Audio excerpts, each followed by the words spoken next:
श्री स्वामी समर्थ. मित्रांनो, श्री गुरुचरित्रामुळे मनुष्याला जीवनामध्ये अनेक असे अद्भुत फायदे मिळतात. मनुष्याची सतत प्रगती होते, मनुष्याला मनोवांछित यश मिळते. तर आज आपण बघणार आहोत श्री गुरुचरित्र अध्याय 6. यामध्ये बघणार आहोत गोकर्ण महाबळेश्वरांची कथा. श्री गणेशाय नमः. नामधारक सिद्ध योग्यांना म्हणाले, महाराज, श्रीपाद श्री वल्लभांनी कोणत्या उद्देशाने तीर्थयात्रा केली? ते गोकर्ण क्षेत्री का गेले? तीर्थक्षेत्रे अनेक आहेत, मग गोकर्णामध्ये असे काय विशेष आहे? सिद्ध म्हणाले, शिष्योत्तमा, तुम्ही चांगला प्रश्न विचारला. तुमची जिज्ञासा पाहूनच मला श्रीगुरूंचे चरित्र सविस्तर सांगण्याची स्फूर्ती झाली आहे. दत्तात्रयांचा श्रीपाद अवतार भक्तजनांना उपदेश करून त्यांना अध्यात्माची दीक्षा देऊन त्यांचा उद्धार करण्यासाठीच झाला होता. तीर्थक्षेत्रे ही आध्यात्मिक केंद्रेच असतात. अशा पवित्र ठिकाणी दीक्षा दिली वा उपदेश केला तर त्याचा अधिक चांगला प्रभाव पडतो. म्हणून श्रीपाद श्री वल्लभ लोककल्याणार्थ तीर्थयात्रा करत होते. तीर्थे अनेक असली तरी श्री क्षेत्र गोकर्णाचे महात्म्य थोर आहे, अनुपम आहे. भगवान शंकर आत्मलिंग रूपाने तिथे नित्य अधिष्ठित आहेत. ते शिवशक्तींचे एकत्रित पीठ असल्यामुळे जास्त पवित्र मानले जाते. ते जीवाला शिवत्वाकडे नेणारे अतिप्राचीन स्थान आहे. तेथील शिवजींचे आत्मलिंग महाबळेश्वर नावाने प्रख्यात असून गणपतींनी स्वहस्ते त्याची प्रतिष्ठापना केलेली आहे. तो इतिहास ऐकून नामधारकांना खूपच नवल वाटले. त्यांनी सिद्ध योग्यांना गोकर्ण क्षेत्राची समग्र हकीकत सांगण्याची विनंती केली. तेव्हा ते म्हणाले, पुलच्छ नावाचे एक ब्राह्मण ऋषी होते. कैकसी या त्यांच्या पत्नी. त्या मोठ्या शिवभक्त होत्या, श्रद्धाळू होत्या. त्या शिवलिंगाची नित्य भावभक्तीने पूजा करायच्या. शिवपूजन केल्याशिवाय त्या अन्नग्रहण करत नसत. एके दिवशी त्यांना पूजेसाठी शिवलिंग मिळाले नाही. तेव्हा व्रतभंग होऊ नये म्हणून त्यांनी मातीची पिंडी तयार करून तिची पूजा केली. दशमुख रावण हे त्यांचे पुत्र. तेही शिवभक्त होते. ते विद्वान, पराक्रमी, तपस्वी व सामर्थ्यवान असले तरी क्रूरही होते. त्या दिवशी मातृदर्शनासाठी आले असताना त्यांनी कैकसींना विचारले, मातोश्री, कसली पूजा चालली आहे? त्या म्हणाल्या, मी मातीचे शिवलिंग करून त्याची पूजा करत आहे. ते ऐकून त्यांना कमीपणा वाटला. ते म्हणाले, मातोश्री, हे हो काय?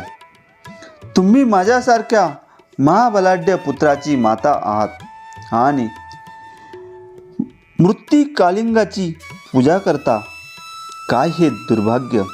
या पूजेने तुम्हाला काय फळ मिळणार? त्या म्हणाल्या, या सेवेने मला कैलासात स्थान मिळेल. ते म्हणाले, मग ह्यासाठी एवढा आटापिटा कशाला? मी तुम्हाला शिवजींसह कैलास पर्वतच लंकेला आणून देतो. अशा प्रकारे घोर प्रतिज्ञा करून ते कैलासाकडे निघाले. शुभ्र आणि रमणीय अशा त्या पर्वताला ते 20 हातांनी गदगदा हलवू लागले. 10 मस्तकांचा टेकू लावून तो उपटण्याचा शर्थीचा प्रयत्न करू लागले. त्यामुळे कैलास डळमळू लागला. त्या हादऱ्यांनी सप्त स्वर्ग आणि सप्त पाताळांमध्ये एकच हल्लकल्लोळ माजला. देव घाबरले.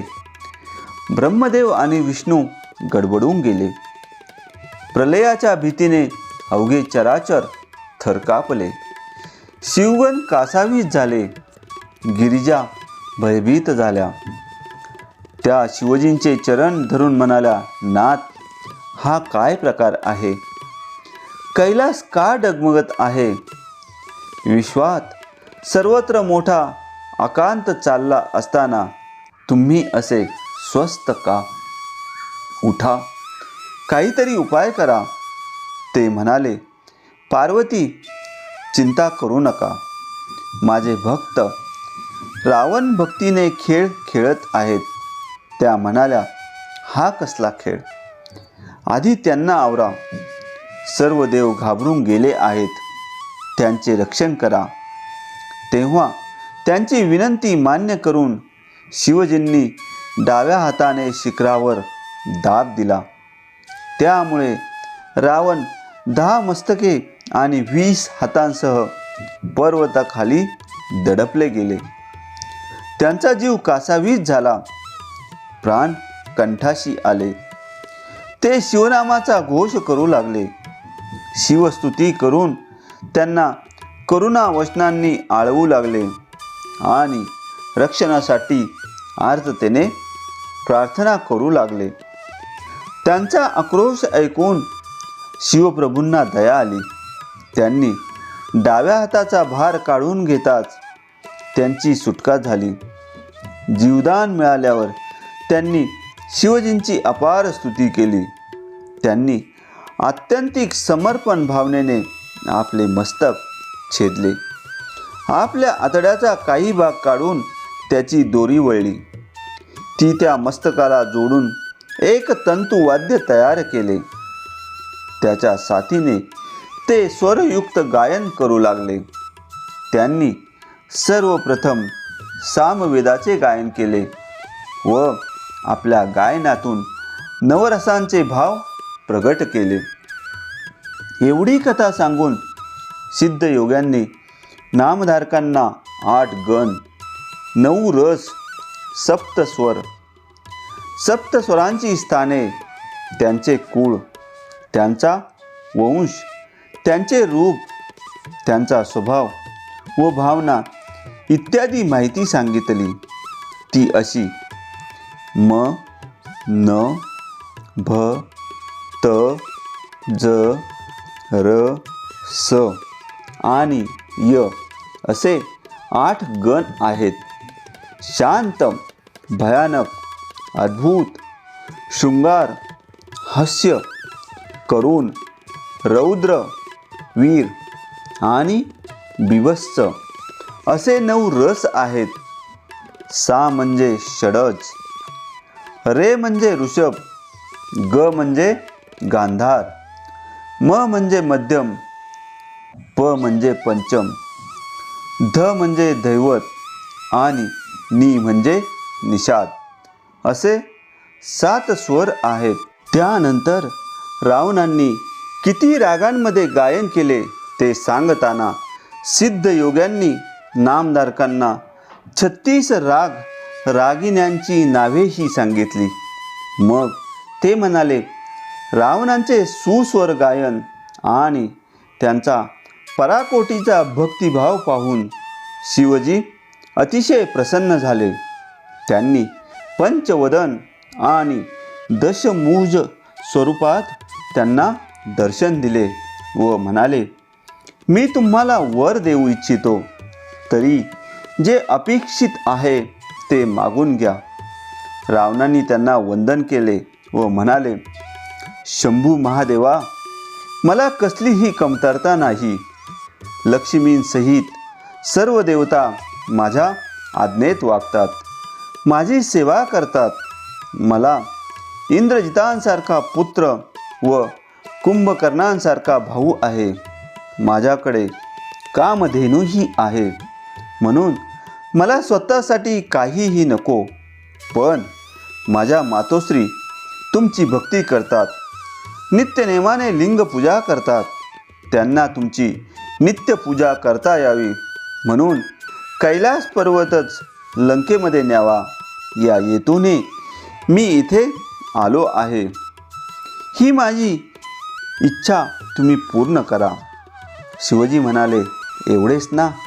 मग त्यासाठी कैलास नेण्याची काय गरज आहे? मी तुम्हाला माझे आत्मलिंगच देतो. ते माझा प्राण असून सर्व कामना पुरवणारे आहे. त्याची त्रिकाल पूजा करावी, रुद्रपाठ करून अभिषेक करावा.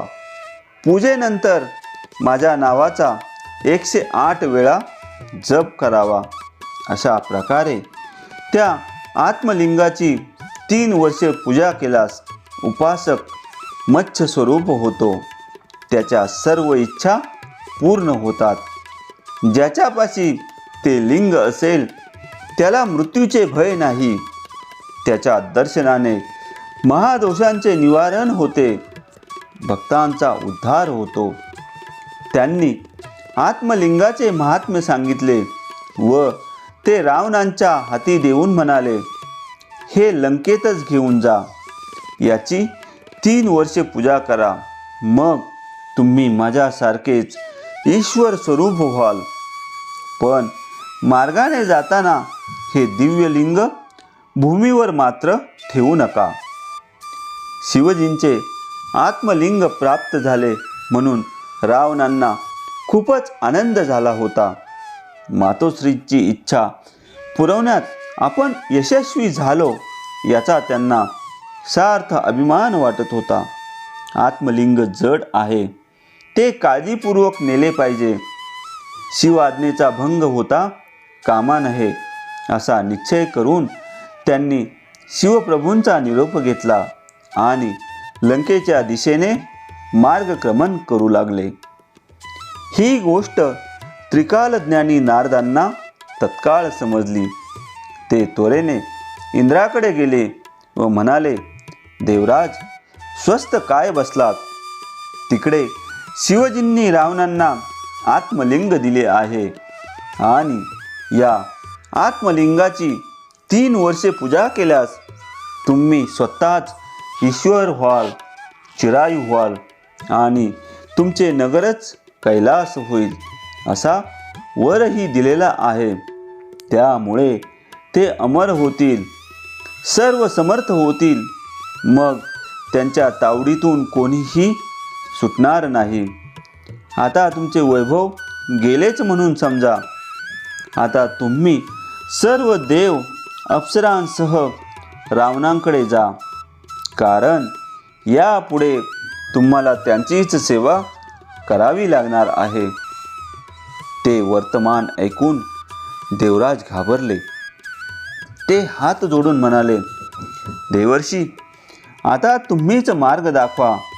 तेव्हा त्यांना घेऊन ते ब्रह्माजींपाशी गेले. त्यांना सर्व वृत्तांत सांगितला. तेव्हा तेही संभ्रमात पडले. मग तिघेही हा वृत्तांत कथन करण्यासाठी श्री भगवान विष्णूंकडे गेले. ब्रह्माजींनी त्यांना सर्व वृत्तांत कथन केला व म्हणाले, श्रीहरी, लंकापती रावणांनी देवांवर अत्याचार करून त्यांना कसे वेठीस धरले आहे हे तुम्ही जाणता. त्यांचा प्रतिकार करण्यासाठी तुम्ही रामावतार घेणार आहात. पण शिवजींचे आत्मलिंग मिळाल्यामुळे ते ईश्वर स्वरूप आणि अजरामर होण्याचा धोका उत्पन्न झाला आहे.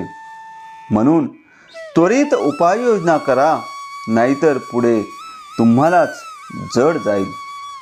तेव्हा प्रसंगाचे गांभीर्य ओळखून भगवान विष्णू तातडीने कैलासाला गेले. ते शिवजींना म्हणाले, महादेव, रावण क्रूर आहेत. 33 कोटी देव त्यांच्या कारागृहात खितपत पडले आहेत व त्यांचे दास्य करत आहेत.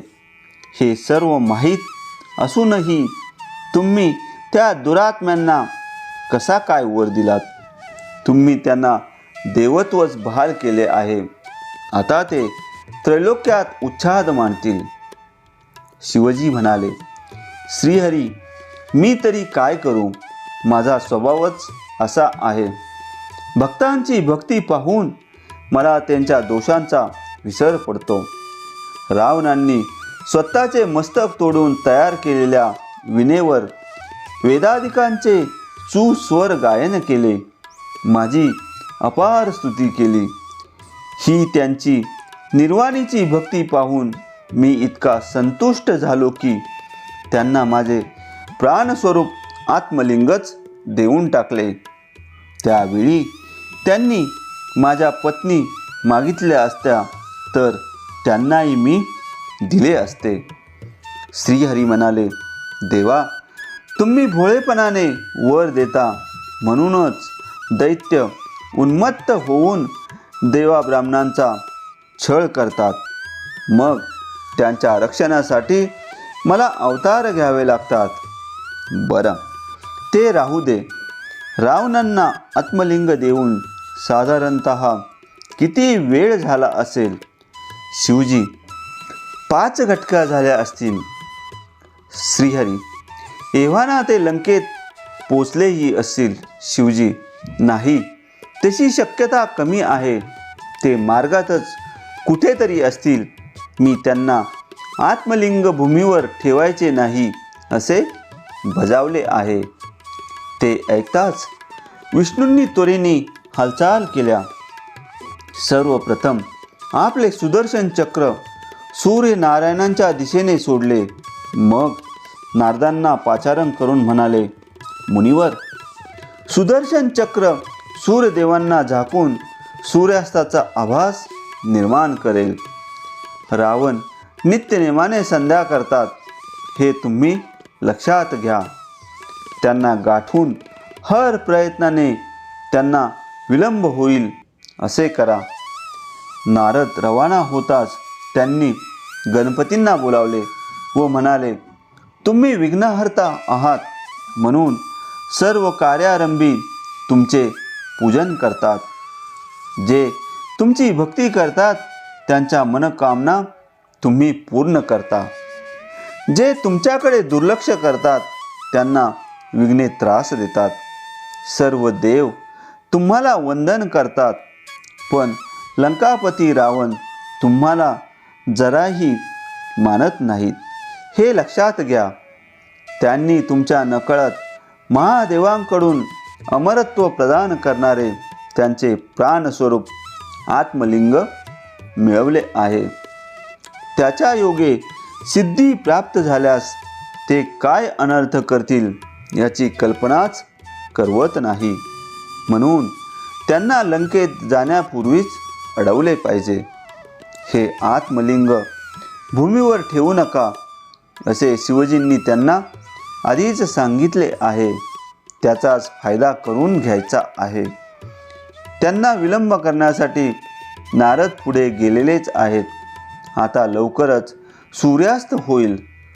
रावण नित्य संध्या करत असल्यामुळे ते लिंग हातात धरून सायंसंध्या करणे त्यांना शक्य होणार नाही. त्यावेळी तुम्ही बटू ब्राह्मण रूपाने प्रगट व्हा. रावण ते लिंग कोणाकडे तरी ठेवायला देतील. तेव्हा तुम्ही जवळ असल्यामुळे ते तुमच्याकडेच देतील. त्या संधीत काहीतरी सबब सांगून तुम्ही ते लिंग भूमीवर ठेवा. मग ते तिथेच राहील आणि भविष्यातला धोका टळेल. गणपतींनी ती जबाबदारी स्वीकारली. त्यांनी बालबटूंचे रूप घेतले. भगवान विष्णूंकडून तिळाचे लाडू, साखर, खोबरे असा खाऊ मागून घेतला आणि खात खात मार्गस्थ झाले. इकडे पुढे गेलेल्या नारदांनी रावणांना गाठले व म्हणाले, लंकापती, कुठून आलात? ते म्हणाले, कैलासावर गेलो होतो. तपश्चर्येने शिवजींना प्रसन्न करून मी प्रसाद म्हणून त्यांचे आत्मलिंग मिळवले आहे. नारद म्हणाले, दशनना, तुम्ही खरोखरच धन्य आहात. तुमचे दैव थोर म्हणूनच ते अद्भुत लिंग तुम्हाला प्राप्त झाले आहे. मला त्याच्याबद्दल बरीच माहिती आहे. ते लिंग मला दाखवलेत तर बरे होईल. ते पाहिल्यावर हेच शिवजींचे आत्मलिंग आहे अशी माझी खात्री पटेल. पण रावणांच्या मनात त्यांच्याविषयी संशय होता, म्हणून त्यांनी दुरूनच ते लिंग दाखवले. ते पाहून नारद म्हणाले, हो, हे तेच लिंग आहे. आता थोडा वेळ स्वस्थ बसा. मी तुम्हाला या लिंगाच्या उत्पत्तीची पुरातन कथा सांगतो, ऐका. कालाग्नीसारखा तेजस्वी आणि महाकाय असा एक कस्तुरी मृग होता. त्यावेळी अखिल ब्रह्मांडात त्यांच्या नाभीतील कस्तुरी समान सुगंधी वस्तू नव्हती. त्या मृगाला 3 शिंगे होती. एकदा ब्रह्मा, विष्णू, महेश शिकारीला गेले असताना त्यांनी त्याची पारद केली आणि त्याची 3ही शिंगे काढली. त्या शिंगांखाली 3 प्राणलिंगे होती. ती तिघांनी प्रत्येकी एक याप्रमाणे वाटून घेतली. त्यात शिवजींना जे प्राणलिंग मिळाले ते हेच आहे. जो या लिंगाची 3 वर्षे पूजा करेल तो स्वतः ईश्वर होईल आणि जिथे हे लिंग असेल ते स्थानच कैलास असेल. असे याचे थोर महात्म्य आहे. त्यानंतर या लिंगाची आणखी काही वैशिष्ट्ये आहेत. असे म्हणून नारदांनी संभाषण वाढवण्याचा प्रयत्न केला, पण रावण थांबले नाहीत. मला लंकेत जायचे आहे, मी निघतो असे म्हणून ते पुढे निघाले. तेव्हा नारद म्हणाले, लंकापती, तसे पाहता तुम्हाला विलंब होणारच आहे. त्यात संध्याकाळही होत आली आहे. तुम्ही सायं संध्या न करताच पुढे जाणार आहात काय? ब्राह्मणाने संध्येची वेळ शक्यतो चुकवू नये. कितीही महत्त्वाचे काम असले तरी नियम मोडू नये. धर्माला अनुसरून वागावे. मग रावणाचा निरोप घेऊन ते संध्येसाठी निघून गेले. इकडे सुदर्शन चक्राने आपली किमया दाखवली. सूर्यदेवतांना आवरण घातले. त्यामुळे संध्याकाळचा आभास निर्माण झाला. नारदांचे आचरण पाहून रावणाच्या मनात आपणही संध्यावदन केले पाहिजे, अन्यथा व्रतभंग होईल हा विचार दृढ झाला. लिंग खाली ठेवता येत नाही, मग संध्या कशी करणार अशी चिंता करत ते पुढे निघाले. तेवढ्यात त्यांना एक बटू ब्राह्मण दिसले. ते समिधा गोळा करत होते. तेव्हा ते ब्रह्मचारी ब्राह्मण कुमार साधेभोळे दिसत आहेत. हे विश्वासघात करणार नाहीत. संध्या होईपर्यंत हे प्राणलिंग यांच्याकडे सांभाळायला देऊ असा विचार करून त्यांनी त्यांना हाक मारली. तेव्हा ते भीतीने पळू लागले. रावणांनी त्यांना अभय देऊन थांबवले व प्रेमाने विचारले, बटो, घाबरू नका. तुम्ही कोण आहात? तुमचे आई वडील कोण? तुम्ही कोणत्या कुळातले याबद्दल काही सांगा. त्यावर बटूरूप गणपती म्हणाले, एवढी चौकशी कशासाठी? माझ्या वडिलांनी तुमच्याकडून कर्ज वगैरे घेतले आहे काय? त्यांचे तिखट उत्तर ऐकून रावणांना मोठी गंमत वाटली. त्यांनी बटूंचा हात धरला व ते म्हणाले, अहो, तसे काहीही नाही. मी सहजच चौकशी केली. बटू म्हणाले, माझे पिताजी जटाधारी आहेत. ते सर्वांगाला भस्म लावतात, रुद्राक्षांच्या माळा घालतात, वृषभावरून हिंडतात आणि घरोघरी भिक्षा मागतात. त्यांचे नाव शंकर. माझ्या माताजी दयाळू आहेत, त्या जगन्माऊलीच आहेत. आता माझा हात सोडा, मला घरी जायचे आहे. रावण म्हणाले, बटो, तुमचे पिताजी गरीब आहेत, ते भिक्षेवर गुजराण करतात, ते तुम्हाला काय सुख देणार. आता माझा परिचय सांगतो. माझे नाव रावण असून मी लंकेचा राजा आहे. माझे नगर रत्नखचित आणि अनुपम सुंदर आहे. तुम्ही माझ्याबरोबर चला, माझ्या घरी देवपूजा करत जा. माझ्याकडे तुम्हाला कसलीही कमतरता पडणार नाही. मी तुमचे सर्व कौतुक पुरवीन. बटू म्हणाले, नको नको, तुमच्या लंकेत राक्षस व राक्षसिनी आहेत, त्या मला खातील. तुमच्या महालापेक्षा मला अरण्यातील झोपडीच प्रिय वाटते.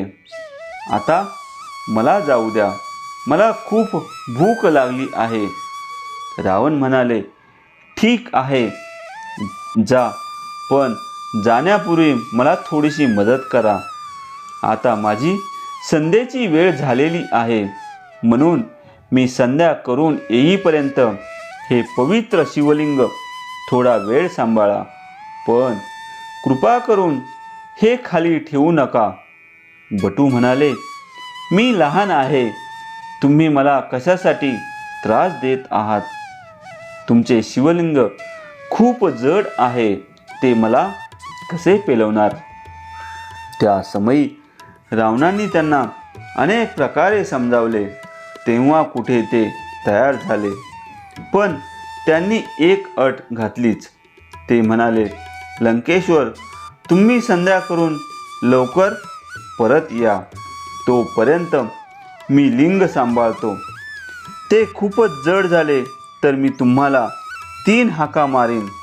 तोवर तुम्ही आला नाहीत तर मी लिंग खाली ठेवीन. ते मान्य करून रावण संध्येसाठी गेले. त्यांच्यापासून काही अंतरावर बटू शिवलिंग घेऊन उभे राहिले. सर्व देव विमानात बसून त्यांच्याकडे कौतुकाने पाहत होते. इकडे रावण अर्घ्य देत असताना बटूंनी त्यांना हाक मारली, अहो, लवकर या, माझे हात दुखायला लागले आहेत. रावणांनी त्यांना हात दाखवून थांबायला सांगितले. अशा प्रकारे बटूरूप गणपतींनी थोड्या थोड्या अवधीने त्यांना 2 हाका मारल्या, पण संध्यामग्न रावण ती अर्धवट टाकून उठू शकले नाहीत.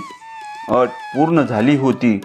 गणपतींनी भगवान विष्णूंचे स्मरण करून आणि देवदेवता, दिशा, दिक्पाल व पंचमहाभूतांना साक्षी ठेवून महादेवांचे ते दिव्य आत्मलिंग भूमीवर ठेवले. तिचा स्पर्श होताच ते अगदी घट्ट बसले. देवांचे महात्कार्य त्यांनी चतुराईंनी सिद्धीस नेले, म्हणून त्या सर्वांनी त्यांच्यावर पुष्पवृष्टी केली. संध्या आटपून रावण त्वरेने धावले, पण तोपर्यंत खूप उशीर झाला होता. लिंग भूमीवर ठेवलेले पाहून ते अत्यंत व्यथित झाले. त्यांनी केलेले सर्व परिश्रम वाया गेले होते. राग अनावर होऊन त्यांनी बटूंना मारले.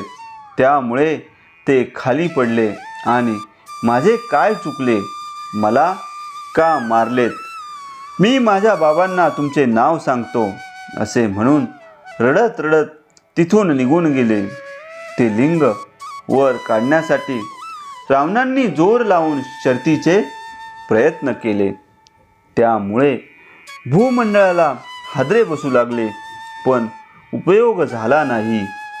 जोर लावल्यामुळे त्या आत्मलिंगाला पीळ पडून ते गायीच्या कानाच्या आकृतीसारखे झाले, पण बाहेर आले नाही. महाबली शिवलिंग रूपाने तिथेच दृढ राहिले. तेव्हापासून ते शिवलिंग गोकर्ण महाबळेश्वर म्हणून प्रख्यात झाले. हताश झालेले दशानन रिक्त हस्ते लंकेत परतले. शिवजींनी वास्तव्य केले म्हणून देवही तिथे येऊन राहू लागले. सिद्धयोगी म्हणाले, अशी आहे गोकर्ण क्षेत्राची उत्पत्ती कथा. त्यांचे विस्तृत महात्म्य स्कंद पुराणात वर्णन केलेले आहे. ते कथा निरूपण ऐकून नामधारकांना खूप धन्यता वाटली. त्यांनी सिद्धांना साष्टांग वंदन केले. अशा प्रकारे श्री गुरुचरित्राचा अध्याय 6 समाप्त झालेला आहे. मित्रांनो, गुरुचरित्रामुळे आपणास जीवनात अनेक लाभ होतील. आपल्या इच्छा आकांक्षा पूर्ण होतील, यात शंका नाही. पुढील अध्याय ऐकण्यासाठी चॅनेलला आत्ताच सबस्क्राईब करा आणि कमेंटमध्ये लिहा, श्री स्वामी समर्थ. श्री स्वामी समर्थ.